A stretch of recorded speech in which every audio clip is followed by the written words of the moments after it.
കർത്താവിൻ്റെ ഒരു സാക്ഷിയായിട്ട് എൻ്റെ സ്വന്തം ദേശത്ത് എനിക്കിവിടെ നിൽപ്പാൻ ദൈവം ഒരുക്കിയ നല്ല അവസരത്തിന് ഞാൻ നന്ദി പറയുകയാണ്. ദൈവത്തിന് നന്ദി പറയുകയാണ്.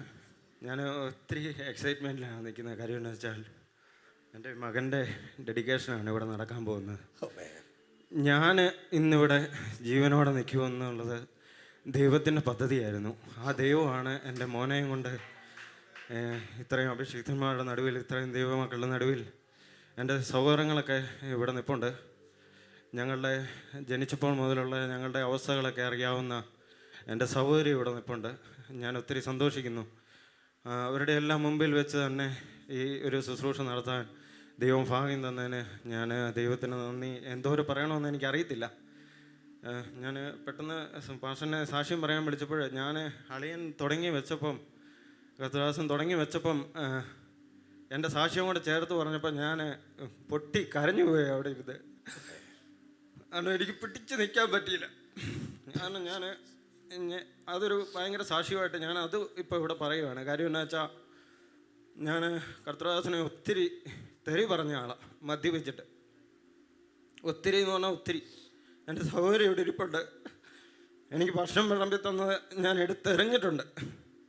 കാരണം എന്നോട് സുവിശേഷം പറയുമ്പോൾ എനിക്കെന്തോ ഒരു അലർജിയായിരുന്നു എനിക്ക്. ഞാനാണ് ഈ പുസ്തകമായിട്ട് ഇന്നിവിടെ. അപ്പം ഞാനിങ്ങനെ ചിന്തിക്കുമായിരുന്നു, ഞാൻ എതിർത്ത് തെറി പറഞ്ഞ ശുശ്രൂഷകൻ്റെ കൂടെ ഈ ദൈവത്തെ ഉയർത്തുവാൻ നമ്മുടെ ദൈവം എത്ര വലിയവനാണ്. കാരണം എൻ്റെ അളിയനാണ്. ഞാൻ തകർന്നു പോയ സമയത്ത് ഞങ്ങളുടെ സ്ഥലമെല്ലാം വിൽക്കാൻ വേണ്ടി ഞങ്ങൾ പ്ലാൻ ചെയ്തു. ഇനി വേറെ മാർഗമൊന്നുമില്ല. കാര്യം എന്താ വെച്ചാൽ ഇപ്പോൾ ഞാൻ ചെയ്യുന്ന ജോലി ഇനി എനിക്ക് മുമ്പോട്ട് ചെയ്യാൻ പറ്റത്തില്ലെന്ന് ഞാൻ എൻ്റെ അമ്മയോട് ഓപ്പണായിട്ട് പറഞ്ഞു. എനിക്കിനി ആൾക്കാരെ ഒന്നും ഫേസ് ചെയ്യാൻ പറ്റത്തില്ല, എനിക്ക് സംസാരിക്കാൻ പറ്റത്തില്ല. അതുകൊണ്ട് ഇനി എനിക്ക് ആ ജോലി ചെയ്യാൻ പറ്റത്തില്ല. അപ്പോൾ അമ്മ എടുത്ത തീരുമാനമാണ്, നമുക്ക് നമ്മുടെ സ്ഥലം അങ്ങ് വിൽക്കാടാം, എന്നിട്ട് നിനക്ക് ഞാനൊരു ഓട്ടോ മേടിച്ച് തരാം, നമുക്ക് ഒരു ഓട്ടോ ഓടിച്ച് ചെറിയൊരു വരുമാനം, നിനക്ക് മാത്രമുള്ള വരുമാനം മതിയല്ലോ, എൻ്റെ കാര്യം ഓർത്ത് നീ ടെൻഷൻ അടിക്കേണ്ടെന്ന് എന്നോട് പറഞ്ഞു. ഞങ്ങളുടെ കാര്യമൊക്കെ കഴിഞ്ഞതാണല്ലോ. എന്നിട്ട് അളിയനാണ് ഇവിടെ വന്ന് കട്ടപ്പന വന്ന് ഫ്ലെക്സ് പ്രിൻ്റ് ചെയ്ത് സാഗര ജംഗ്ഷൻ പേഴുങ്കവല ഞങ്ങളുടെ പ്ലോട്ട് ഇരിക്കുന്ന സ്ഥലം, അത്രയും സ്ഥലത്ത് ഈ സ്ഥലം വിൽപ്പനയ്ക്കെന്ന് പറഞ്ഞ് ബോർഡ് വെച്ച സ്ഥലത്ത്, ആ സ്ഥലത്ത് ഞങ്ങൾ വീട് വെച്ച് താമസിക്കുക. ഇപ്പം കർത്താവിൻ്റെ സാക്ഷിയായിട്ട് ഞാൻ ഈ ഏരിയ കൂടെ മുഴുവൻ മദ്യപിച്ച് നടന്ന ആളാണ്. ഈ കട്ടപ്പനയിലെ എല്ലാ ബാറിലും കയറി മദ്യപിച്ചിട്ടുണ്ട്. ഈ ടൗണുകളിലൊക്കെ കിടന്ന് വൈകുന്നേര സമയങ്ങളിലൊക്കെ അടി നടന്നിട്ടുണ്ട്.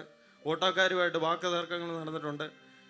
അവിടെ ആ വസ്തുവിൻ്റെ തൊട്ടടുത്ത് താമസിക്കുന്ന ആൾക്കാരെ വരെ ഞാൻ ചീത്ത വിളിച്ചിട്ടുള്ള ആളാണ്.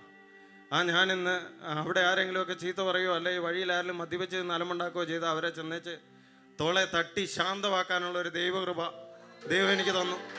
ഇങ്ങനൊന്നും പറയരുത്, ഇങ്ങനൊന്നും സംസാരിക്കരുത്, മദ്യപിക്കരുത്. എൻ്റെ സഹോദരി ഞാൻ വന്നിട്ടുണ്ടെന്ന് പറഞ്ഞില്ല, അവൻ്റെ പേര് ജോമോൻ എന്നാണ്. എൻ്റെ അമ്മയുടെ ഇളയ ആങ്ങളയുടെ മോനാണ്. ഞങ്ങൾ തമ്മിൽ അവിടെ കിടന്ന് ആ പ്ലോട്ടിൻ്റെ അവിടെ കിടന്ന് അടി നടന്നിട്ടുണ്ട്. മദ്യപിച്ച് അവിടെ വെച്ചാണ് അളിയൻ എന്നെ കാണാൻ വേണ്ടി വന്ന്. ഞാൻ ഇവിടെ വന്ന് പ്രശ്നമാണെന്ന് അറിഞ്ഞപ്പോൾ എന്നെ കാണാൻ വന്നപ്പം ഞാൻ പറഞ്ഞു, എൻ്റെ കാര്യത്തിൽ ഇടപെടണ്ട, അളിയനൊക്കെ വീട്ടിൽ ആ പരിപാടിയൊക്കെ വേണ്ട, വിട്ടേരെ, എന്നോട് ഒന്നും സംസാരിക്കണ്ട, ഞാൻ റെഡിയാവത്തില്ല, ഞാൻ മരിക്കാമെന്ന് വിചാരിച്ച് തന്നെ നടക്കുന്ന ആളാണ്, എനിക്ക് മുമ്പോട്ട് പോകണ്ടെന്ന് പറഞ്ഞ ആളാണെന്ന് പറഞ്ഞ് ഞങ്ങളിന്നെല്ലാവരും ഇന്നലെ രാത്രി ആ ഭവനത്തിലിരുന്നാണ് ഒരുമിച്ച് കാര്യങ്ങളെല്ലാം ഡിസ്കസ് ചെയ്യുകയും സംസാരിക്കുകയും എല്ലാ കാര്യങ്ങളും ചെയ്തത്. ഒരുപാട് പ്രാവശ്യം ബിനുപാസ് അളിയനോട് ഈ ദൈവസഭയിൽ വരണം, അതൊന്ന് കാണണം എന്നൊക്കെ പറഞ്ഞിട്ടുണ്ടെങ്കിലും ദൈവം അതിന് ഒരു അവസരങ്ങൾ ഒരുക്കി വന്ന ഒരു സമയം എനിക്ക് ഏറ്റവും സന്തോഷിക്കുന്ന സമയമാണ്. ഇവിടെ ശുശ്രൂഷിക്കാനൊക്കെ അവസരങ്ങൾ കൊടുത്തു. ആ ശുശ്രൂഷകളൊക്കെ കണ്ടിട്ട് ഒത്തിരി പേരെന്നെ വിളിച്ചു, ഇതെവിടെ ഈ സംഭവം നടക്കുന്നത്, ഇതെവിടെയാണ്? ഈ പാസ്റ്ററിൻ്റെ സാക്ഷ്യങ്ങളൊക്കെ ഞാൻ ഷോർട്ട് മെസ്സേജൊക്കെ ഒത്തിരി ഷെയർ ചെയ്യുകയും സ്റ്റാറ്റസൊക്കെ ഇടുകയൊക്കെ ചെയ്യുമ്പോഴത്തേനും ഒത്തിരി ആൾക്കാരൊക്കെ എന്നോട് വന്ന് ചോദിക്കും, ഇതെങ്ങനെ സംഭവം? ഇന്നലെയും കൂടെ വൈകിട്ട് ഇന്ന് ലീവാണ്, ഞാൻ മീറ്റിങ്ങിന് പോവാണ്, ചർച്ചിൻ്റെ ഒരു പ്രോഗ്രാം ഇവിടെ നടക്കുന്നുണ്ടെന്ന് എൻ്റെ ഒരു കൂട്ടുകാരൻ വിളിച്ചപ്പോൾ ആ കൂടെ ഞാനങ്ങ് പറഞ്ഞപ്പോൾ എന്നോട് ചോദിച്ചു, നിങ്ങൾ എങ്ങനെ ഇത് നിർത്തിയേ?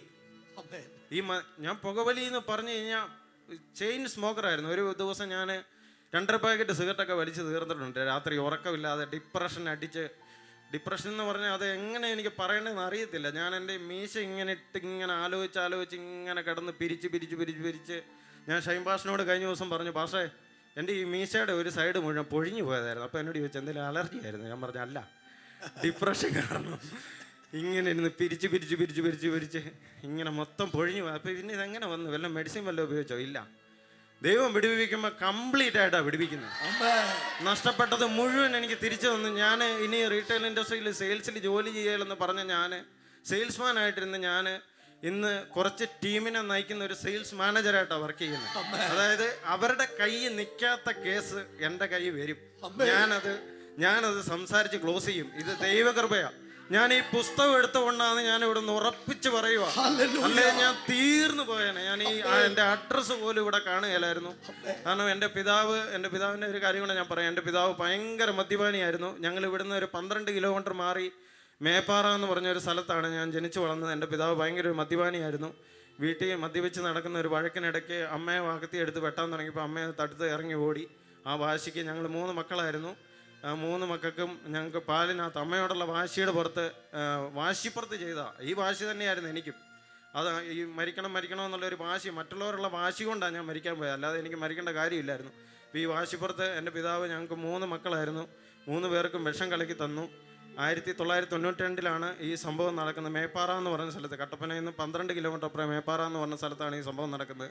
ഞാൻ ഇത്ര ഡീറ്റെയിൽ ആയിട്ട് പറയുന്നതെന്ന് പറഞ്ഞാൽ ചിലപ്പോൾ സോഷ്യൽ മീഡിയയിലൊക്കെ ചില സാക്ഷ്യങ്ങളിലൊക്കെ അടിയിലൊക്കെ ഓരോ കമൻറ്റ് വരും, ഇതൊക്കെ ഉള്ളതാണോ അതോ പൈസ കൊടുത്ത് പറയിക്കുന്നതാണോ.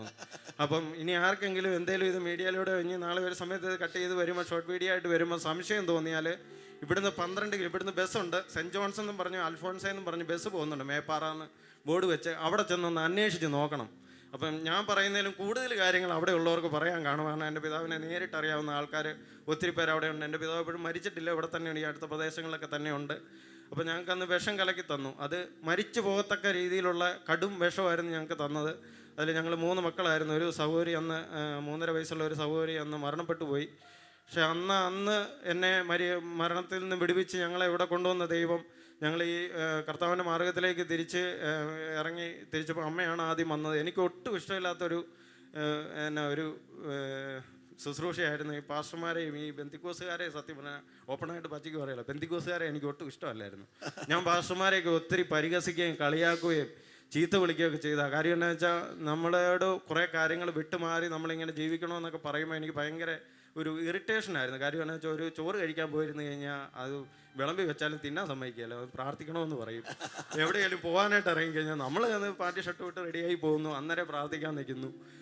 എന്ത് കാര്യത്തിനും പ്രാർത്ഥനയാണ് മുന്നിൽ നിൽക്കുന്നത്. എനിക്കിത് ഭയങ്കര ഒരു അലർജിയായിരുന്നു. ഞാൻ ഇപ്പം ചില ദിവസങ്ങളിൽ വൈഫ് എഴുന്നേറ്റ് വന്ന് നോക്കുമ്പോൾ ഞാൻ ചിലപ്പോൾ അപ്പുറത്തെ മുറിയിൽ പോയി മുട്ടുകുത്തി വയ്ക്കുമായിരിക്കും. ഞാനിപ്പോൾ ഒറ്റയ്ക്കിരുന്ന് പേഴ്സണലായിട്ട് പ്രാർത്ഥിക്കുകയും ഉപവസിക്കുകയും ഒക്കെ ചെയ്യാൻ എനിക്ക് ദൈവം കൃപ തന്നു.